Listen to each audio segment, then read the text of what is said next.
थोड़ा याद रखो, कम से कम इतना याद रख लो कि स्वर और व्यंजन और विसर्ग इतना तो याद ही कर सकते हो, 1 2 और 3। अब इनमें भी जो स्वर संधि है ना उसके 5 भेद है। स्वर संधि के यहां पर 5 भेद दिए गए हैं। दीर्घ संधि होती है जहां दीर्घ हो जाएगा, है ना, दीर्घ आपको दिखेगा। दीर्घीकरण कैसे होगा वो बताऊंगा मैं। गुण संधि है, वृद्धि है। अब दीर्घ और वृद्धि, वृद्धि अलग है, दीर्घ अलग है। यण संधि, अयादि संधि, 5 प्रकार की संधि है। अब जो थोड़ा सा 1 मिनट देखिएगा इधर कि दीर्घ संधि कैसे, दोनों तरफ के समान स्वर मिल जाते हैं। जैसे हिमालय में हिम अ और आ मिल गया तो आ बन गया।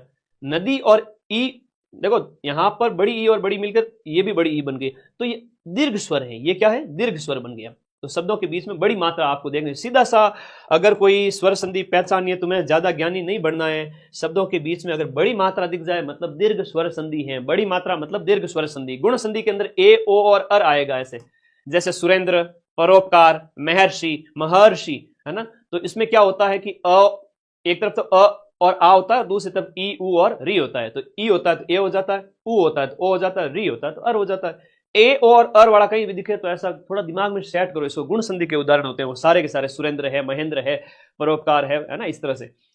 वृद्धि संधि के अंदर क्या होता है कि एक तरफ तो अ और आ है और दूसरी तरफ ए है, ए और ऐ, तो ऐ हो जाता है, ऐ और औ हो जाता है। जैसे तथैव, यथैव, वनौषध, बड़ी मात्रा है ना, ये वृद्धि हो रही है।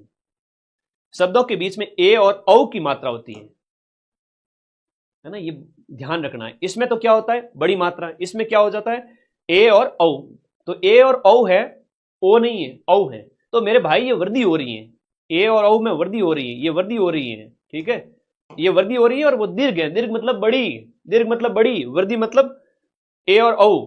गुण मतलब ए ओ और अर हो जाएगा, ई उ और री का। अब इधर यण संधि देखो, य से यण संधि। अब य से यण संधि और य से य व र दिखेगा आपको, आपको शब्दों में य व और र दिखेगा। जैसे अत्यधिक, य आ गया। स्वागत व, पितृ उपदेश, ये थोड़े ज्यादा आते हैं, पितृ उपदेश, मातृ उपदेश, है ना। तो इस प्रकार के उदाहरण थोड़े ज्यादा होते हैं। अगर किसी बच्चे ने ये उदाहरण भी रट लिए ना तो इसके मिलते जुलते वो संधि सही करके आ जाएंगे,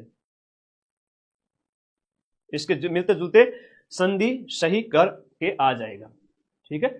बड़े सिंपल से प्रश्न है।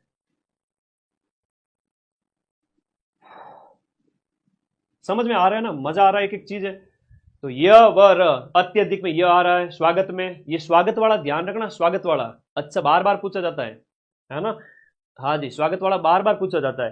पितृ उपदेश में र आ रहा है, इस तरह से भिन्न स्वर आ जाए ई उ और री के बाद में। इसमें तो ई उ और री आ रहे थे और यहां पर ई उ री के बाद में भिन्न स्वर आ जाए। जैसे ई यानी अति, ई के बाद में इसमें उ है, इसमें री है, इनके बाद में अलग अलग स्वर आ गए तो वो भिन्न स्वर बन जाएंगे य व र में।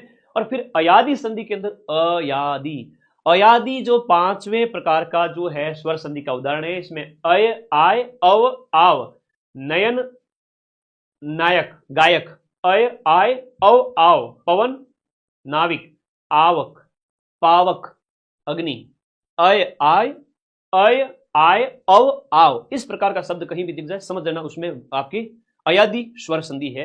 तो ये संधि का एक फोटो ले लो यार, इस सिर्फ उदाहरण भी रट लिया ना तुमने तो भी तुम उड़ा दोगे कि भाई हाँ, इसको अगर इसका स्क्रीनशॉट किसी बच्चे के पास में, वो संधि सही करेगा ही करेगा। ले लो स्क्रीनशॉट। और मजा आया ना, हाँ, इसीलिए कहते हैं कि स्कूलों में जाते थे ना